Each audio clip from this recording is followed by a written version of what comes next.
అప్పుల బాధలు వెంటాడుతున్నాయా? అయితే 6JVR వారి జాతిరత్నాలు ధరించండి. హాయ్ హలో నమస్తే, వెల్కమ్ టు మనం టీవీ. ఇప్పుడు మనతో ఉన్నారు ప్రముఖ సీనియర్ జర్నలిస్ట్ కట్టా కార్తిక్ గారు. వారితో మాట్లాడి మరిన్ని వివరాలు తెలుసుకుందాం. నమస్తే సార్. నమస్తే రమ్య. ఉమ్మడి కడప జిల్లాల్లో ఎన్నికలు అయితే జరిగాయి, జడ్పీటీసీవి. ఇటు ఒక పక్కన పులివెందుల, ఒంటిమిట్ట చూసుకుంటే, ఇంకా మరీ ముఖ్యంగా పులివెందులు చూసుకుంటే అది జగన్మోహన్ రెడ్డి గారు కట్టుకున్న కంచకోట లాంటిది అని చెప్పొచ్చు. మరి ఇప్పుడు అక్కడ తెలుగుదేశం జెండా ఎగురుతుంది అంటే జగన్మోహన్ రెడ్డి గారి కూశాలిగా కదిలినట్టే అంటారా? అది జగన్మోహన్ రెడ్డి గారు నిర్మించుకున్న కంచి కోట కాదు రమ్య. అంతకు ముందు నుంచి వాళ్ళ కుటుంబం వైఎస్ రాజశేఖర రెడ్డి, వైఎస్ వివేకానంద రెడ్డి కలిపి నిర్మించుకున్న కోట. ఆ కోటలో కంటిన్యూస్ గా జగన్మోహన్ రెడ్డి సేఫ్ జోన్ గా ఉంటున్నాడు. అవును. ఆ కోట ఇవాళ కదిలిపోతా ఉందా? ఎందుకంటే 47 సంవత్సరాలుగా వాళ్ళ కుటుంబం ఎవరు చెప్తే వాళ్ళే జడ్పీటీసీ, వాళ్ళ కుటుంబం ఎవరు చెప్తే వాళ్ళే ఎంపీటీసీ. గత 3 దశాబ్దాలుగా అక్కడ ఎన్నికలు కూడా లేవు, ఏకగ్రీవాలే. 1995 తర్వాత తొలిసారిగా జడ్పీటీసీ ఎన్నిక జరిగింది అక్కడ. నిజానికి ఇది జడ్పీటీసీ ఉప ఎన్నిక. అంటే అక్కడ ఉన్నటువంటి జడ్పీటీసీ చనిపోవటం వల్ల ఆ ప్లేస్లోకి ఉప ఎన్నికను పెట్టారు. ఆ ఉప ఎన్నికల్లో వైసీపీ తరఫున తుమ్మల హేమంత్ రెడ్డి అని ఎవరైతే చనిపోయారో తుమ్మల మహేశ్వర్ రెడ్డి వాళ్ళ కుమారుడు పోటీ చేశాడు. టీడీపీ నుంచి బేటెక్ రవి ఎవరైతే టీడీపీ ఎమ్మెల్సీ ఉన్నారో వాళ్ళ భార్య మారెడ్డి లతారెడ్డి పోటీ చేశారు. వాళ్ళు వైసీపీ వాళ్ళు ఊహించాల టీడీపీ పోటీ చేసిద్దని. ఈ టీడీపీ పోటీ చేయటం వల్ల, కూటమి ఇచ్చిన ధైర్యం వల్ల, ప్రభుత్వం ఇచ్చిన ధైర్యం వల్ల ఎన్నిక జరుగుతుందని తెలిసి మిగతా వాళ్ళు ఇండిపెండెన్స్ కూడా నామినేషన్ వేశారు. మొత్తం 11 మంది నామినేషన్ వేశారు.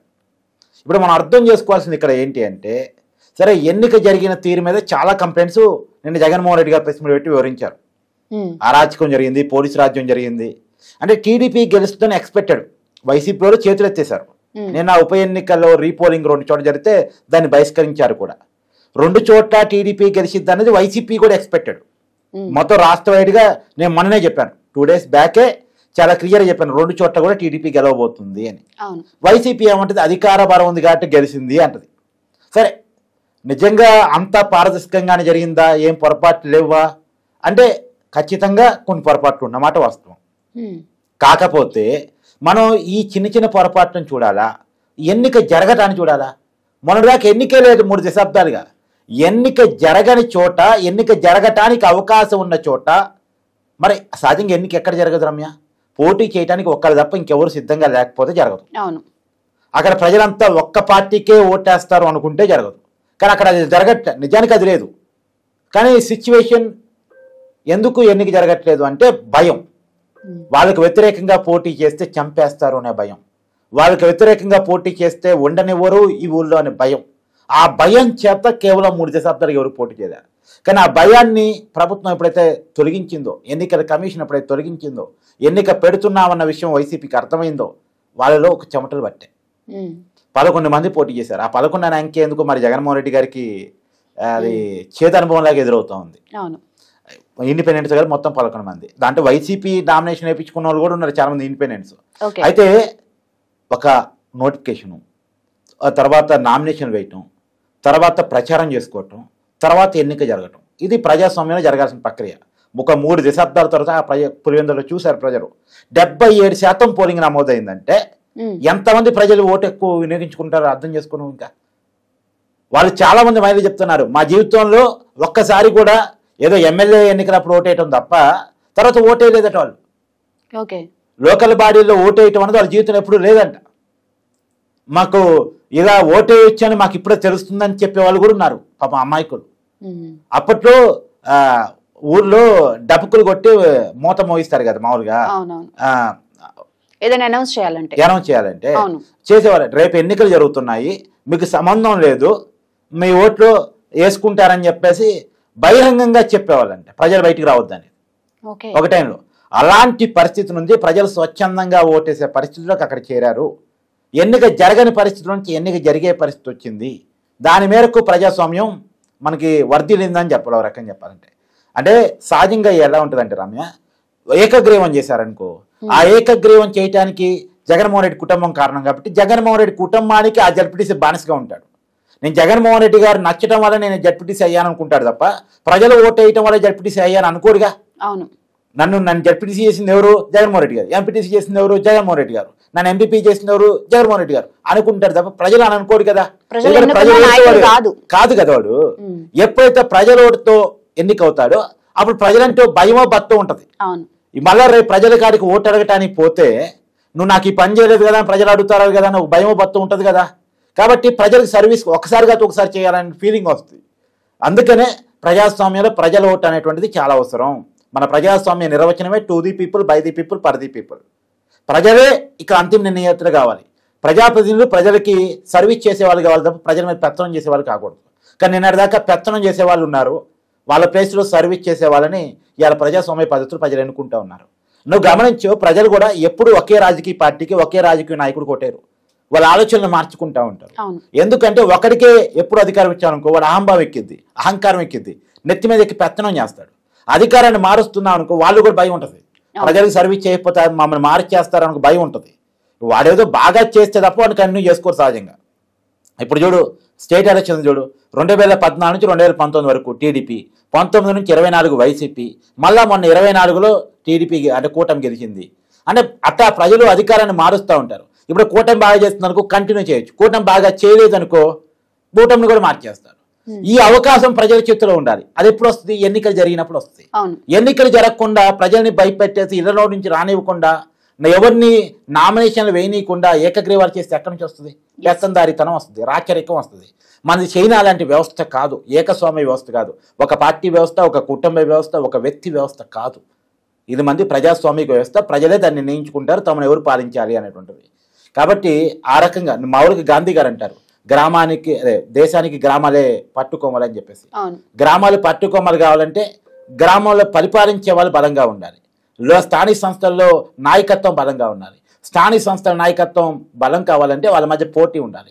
ఆ పోటీలో మంచివాడిని ప్రజలు ఎన్నుకోగలగాలంటే ఎన్నికలు జరగాలి. సరే, అయితే ఇప్పుడు పులివెందలో మనకి తెలుగుదేశం పార్టీ జెండా ఎగురుతుంది. ఇకనైనా గానీ జగన్మోహన్ రెడ్డి గారిలోంచి మనం మార్పు ఎక్స్పెక్ట్ చేయొచ్చా? ఆయనకి జరిగిన ఈ అవమానంతో అయినా జగన్మోహన్ రెడ్డి గారు ఒక విషయం గుర్తుంచుకోవాలి.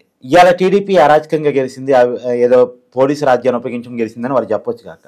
కానీ జగన్మోహన్ రెడ్డి గారు ముఖ్యమంత్రిగా ఉన్నప్పుడు కూడా రాయలసీమ పట్టభద్రుల ఎమ్మెల్సీ ఎన్నికల్లో పులివెందుల్లో వైసీపీ కంటే ఎక్కువ టీడీపీకి ఎక్కువ ఓట్లు వచ్చాయి.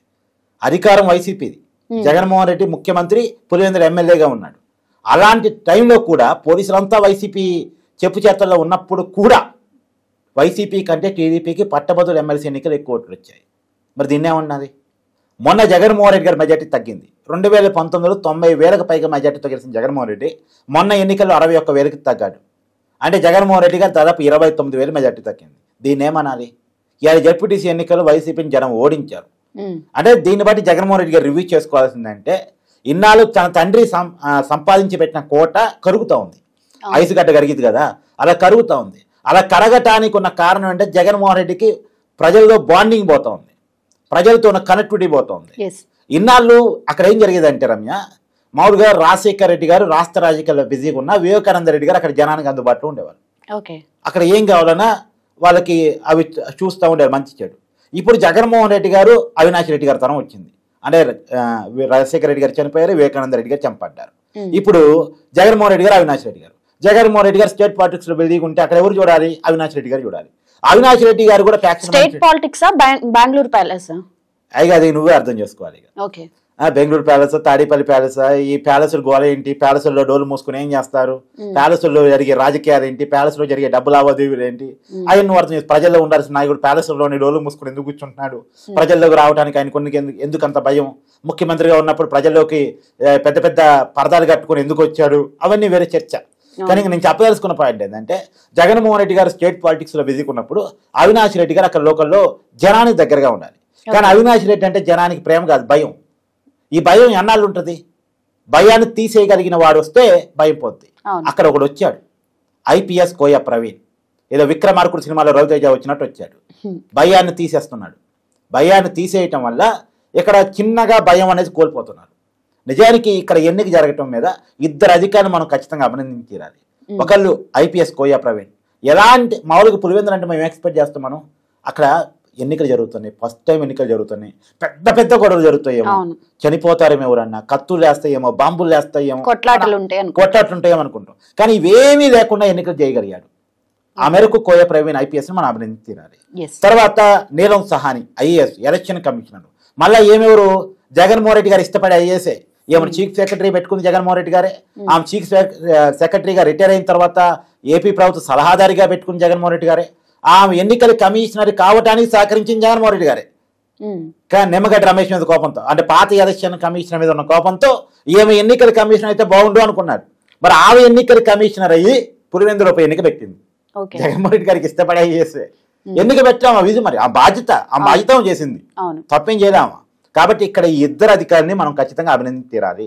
వాళ్ళిద్దరు చేసినటువంటి పని ఫలితంగా పులివెందుల ప్రజలకు స్వేచ్ఛ వచ్చింది. ఏ పార్టీ అని ఇవాళ టీడీపీ గెలవచ్చు రమ్య, నిజంగా బలం ఉంటే రేపు వైసీపీ గెలవచ్చు. కాబట్టి నేనేమంటానంటే ఓటు వేయటం, ప్రజలకు అవకాశం ఇవ్వటం అనేది ఒక మంచి పరిణామం. అవును, ఏ నాయకుడైనా ప్రజల నుంచే ఎన్నుకోబడాలి. ఖచ్చితంగా ఇలా ఒంటిమెట్లో పులివెందుల్లో జరిగిన ఎన్నికలు ప్రజాస్వామ్య పద్ధతిలో నాయకులు గెలిచిన తీరుని మనం అభినందించి తీరాలి. ఏది ఏమైనా రాచరికం, అరాచకం, పెత్తనం అనేది ఎక్కువ కాలం నిలవదు అనేది జగన్మోహన్ రెడ్డి గారు గుర్తుంచుకోవాలి. Right, thank you.